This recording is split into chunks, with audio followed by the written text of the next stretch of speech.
Hello प्यारे दोस्तों, स्वागत है आपका हमारे इस एमसीक्यूज़ वीडियो में, जिसमें आज हम लोग देखने वाले हैं क्लास 10th के जैव प्रक्रम चैप्टर के इम्पोर्टेंट एमसीक्यूज। तो पहला एमसीक्यू देखते हैं। पहला क्वेश्चन है कि लार में पाया जाने वाला एंजाइम है। लार में कौन सा एंजाइम पाया जाता है? ऑप्शन नंबर ए है HCl, बी पेप्सिन, सी एमिलेज, डी इनमें से सभी। तो लार में एमिलेज एंजाइम पाया जाता है, जो ऑप्शन नंबर सी में है। ये एंजाइम कार्बोहाइड्रेट का पाचन करता है। दूसरा क्वेश्चन है, अमीबा में किस प्रकार का पोषण होता है? ऑप्शन ए है परजीवी पोषण, बी है स्वपोषी पोषण, सी मृतजीवी पोषण, डी प्राणी संभोजी पोषण। तो अमीबा में प्राणी संभोजी पोषण होता है, जो कि ऑप्शन नंबर डी में है।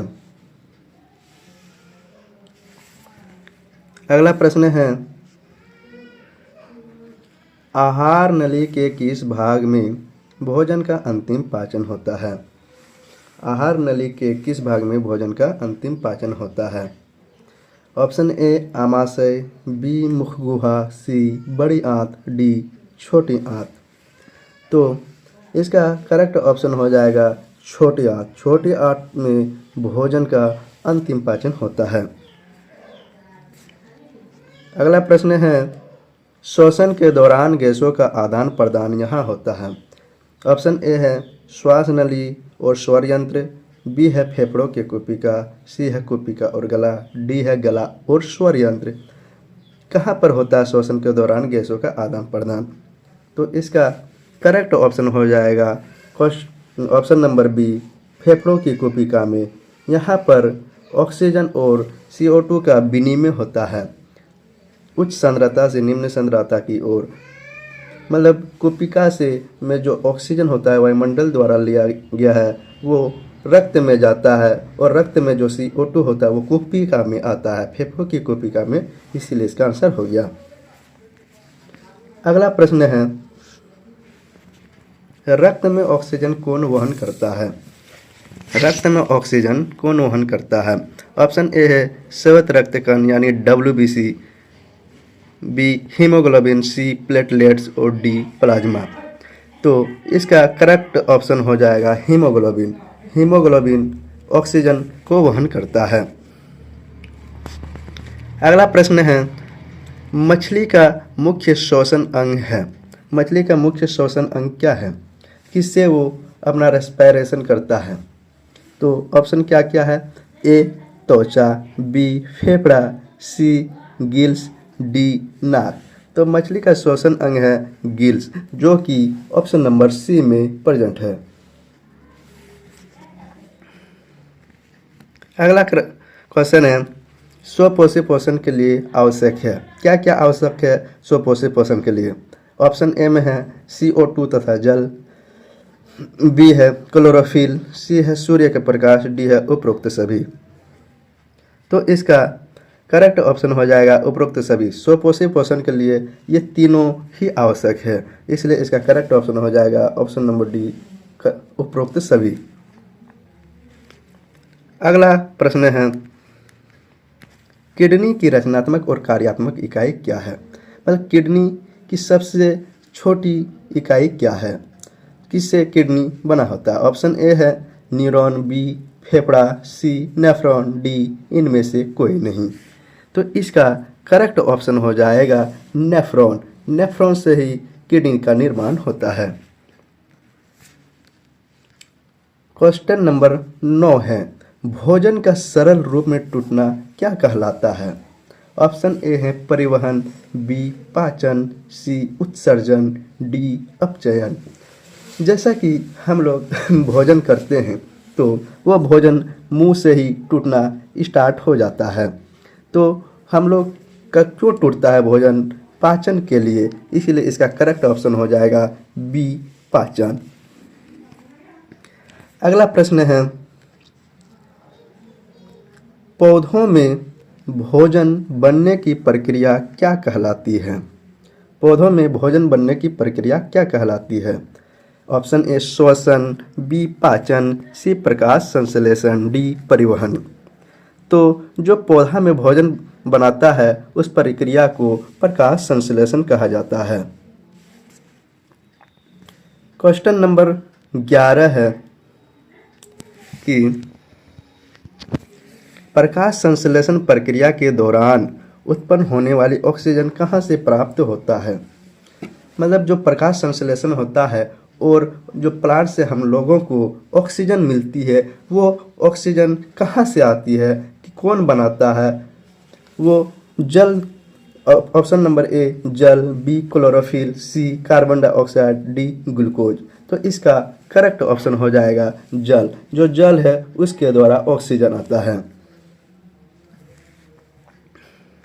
11 हो गया। 12 क्वेश्चन नंबर 12 में है आहार नाल का कौन सा भाग यकृत से पित्तरस प्राप्त करता है? आहार नाल का कौन सा भाग यकृत से पित्तरस प्राप्त करता है? ऑप्शन ए आमाशय, बी छोटी आंत, सी बड़ी आंत, डी ग्रसिका। तो इसका करेक्ट ऑप्शन हो जाएगा छोटी आंत। आहार नाल से यकृत, छोटी आंत यकृत से पित्तरस प्राप्त करता है।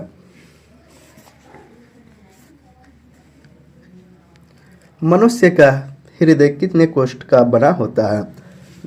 अगला क्वेश्चन है मनुष्य का हृदय कितने कोष्ठ का बना होता है? ऑप्शन ए है 2, बी है 4, सी है 3, डी है 5।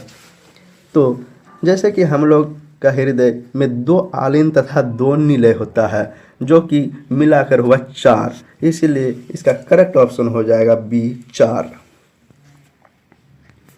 अगला प्रश्न है पादप में फ्लोएम उत्तरदायी है, मतलब पादप में फ्लोएम का क्या कार्य होता है? ऑप्शन में ए है जल का वहन, बी भोजन का वहन, सी ऑक्सीजन का वहन, डी इनमें से सभी। तो पादप में जो फ्लोएम होता है वो भोजन का वहन करता है, इसलिए बी ऑप्शन करेक्ट हो जाएगा। अगला प्रश्न है कूटपाद किसमें पाया जाता है? कूटपाद मतलब जो इस तरह का होता है कूटपाद, ये हुआ कूटपाद का निर्माण। यहाँ जो भोजन होता है और ये अपने कूटपाद की सहायता से पकड़ता है उसे कूटपाद कहते हैं। यह किसमें पाया जाता है? यह ऑप्शन ए में पैरामीशियम, बी यूग्लिना, सी अमीबा, डी इनमें से सभी। तो यह अमीबा में पाया जाता है, इसलिए इसका करेक्ट ऑप्शन सी हो गया। अगला प्रश्न है सड़ी गली चीजों पर पोषित होने वाले जीव क्या कहलाता है? जो सड़ी गली चीजों पर पोषित होता है उससे भोजन प्राप्त करता है सड़ी गली चीजों से, तो वैसे पोषण लेने वाले जीव को क्या कहते हैं?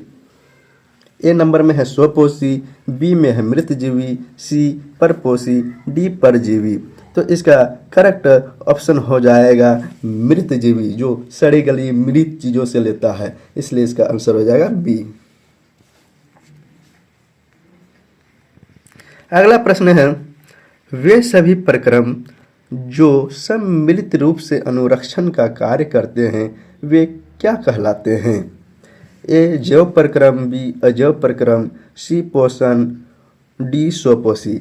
जैसा कि हम लोग जानते हैं ये चैप्टर जो है जैव प्रक्रम चैप्टर का क्वेश्चन है और इस चैप्टर के मोस्ट इम्पोर्टेंट क्वेश्चन कर रहे हैं और बहुत इम्पोर्टेंट क्वेश्चन सभी हैं, इसलिए इसका आंसर होगा जैव प्रक्रम। जो कहा गया है इसमें वे सभी प्रक्रम जितना भी हम लोग के शरीर में प्रोसेस होता है सम्मिलित रूप से अनुरक्षण का कार्य करते हैं, ये क्या कहलाते हैं? जैव प्रक्रम कहलाते हैं।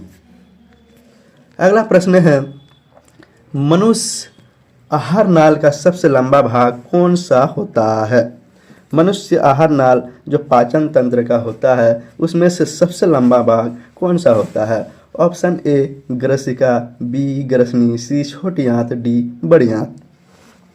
तो इसका करेक्ट ऑप्शन हो जाएगा छोटी आंत। जो मनुष्य का आहार नाल होता है उनमें से सबसे लंबा भाग छोटी आंत का होता है। अगला प्रश्न है, ग्रहणी इनमें से किसका भाग है? ग्रहणी इनमें से किसका भाग है? ए मुख गुहा, बी आमाशय का, सी बड़ी आंत का और डी छोटी आंत का। तो इसका करेक्ट ऑप्शन हो जाएगा छोटी आंत का। ग्रहणी इनमें से छोटी आंत का भाग है। क्वेश्चन नंबर 20 है, वाष्प उत्सर्जन किसके द्वारा होता है? ए जड़, बी पत्ती, सी तना, डी बीज। इस क्वेश्चन का आंसर आप लोग कमेंट में बताएं। और आज के लिए इतना काफ़ी है। आगे और इसी तरह का वीडियो ज़रूर लाएंगे और इसके लिए आप लोग ज़रूर से ज़रूर सब्सक्राइब करें और अपने दोस्तों को ज़रूर इस वीडियो को शेयर करें। थैंक यू, धन्यवाद।